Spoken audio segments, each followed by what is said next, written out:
Login loop error on HSBC Fix. If your HSBC app keeps looping at the login screen, you enter your username and password, it loads, and then sends you right back. You're probably frustrated. But here's the good news.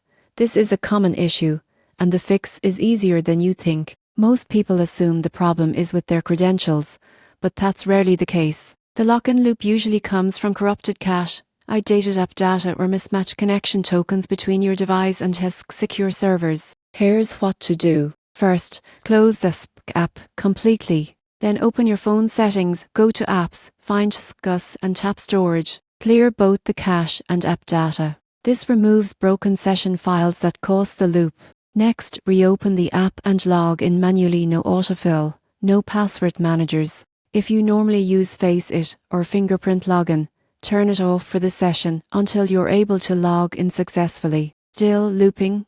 Check your phone's date and time settings. Make sure Tire set to automatic. HSBC system uses time-sensed encryption, and even a slight time mismatch can make the login process fail and restart. Also, disable any VPN or proxy services while logging in. HSBC servers often block unknown or masked addresses for security, which can break the login connection. If the issue persists, uninstall and reinstall the HSBC app. This guarantees that you're running the latest version with all bug fixes and updated security patches. Once you've successfully logged in, re-enable biometric login and two-factor authentication for a smoother, safer experience. So, if your HSBC app keeps sending you back to the login screen, don't stress. Clear your cache, check your device settings, and make sure you're using the latest version. In just a few minutes, your account access will be back to normal.